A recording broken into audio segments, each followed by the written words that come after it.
அன்னைக்கு ஒரு மயில் வந்து வரைஞ்சிருந்தேன். நெறைய பேர் வந்து "ரொம்ப சூப்பரா இருக்கு சிஸ்டர்" அப்படின்னு சொல்லி பாராட்டி தள்ளிட்டீங்க. எனக்கே வெட்கம் தாங்க முடியல.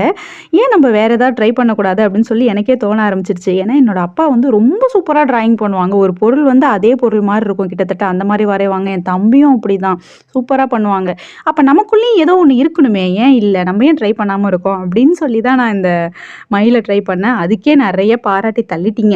இன்னைக்கு சரி புத்தர் வரைவோம் அப்படின்னு சொல்லி ட்ரை பண்ணேன். இதுக்குமே நெறைய பேர் வந்து ரொம்பவே பாராட்டியிருந்தீங்க. எனக்கு ரொம்ப ரொம்ப ஹேப்பியா இருக்கு. உங்களோட மோட்டிவேஷன் தான் எனக்கு அடுத்த ஸ்டெப்புக்கு கொண்டு போகுது. அம்மாவுமே சொன்னாங்க, "அன்னைக்கு மயில் போட்டிருந்தப்பயே பார்த்தீங்கன்னா, கன்னத்த கிள்ளி, பாப்பா உனக்கும் இதெல்லாம் வரும் போல இருக்கு. சூப்பரா இருக்கு. நீ அடுத்து வேற ஏதாவது ட்ரை பண்ணுன்னு" சொல்லி சொல்லியிருந்தாங்க. அதுக்கப்புறம் தான் நான் வந்து நீங்க எல்லாரும் சொல்றத கேட்டுட்டு தான் சரி இன்னைக்கு வரைவோன்னு வரைஞ்சிருந்தேன். நெறைய பேருக்கு வந்து புடிச்சிருந்துச்சு. ரொம்ப ரொம்ப தேங்க்ஸ்.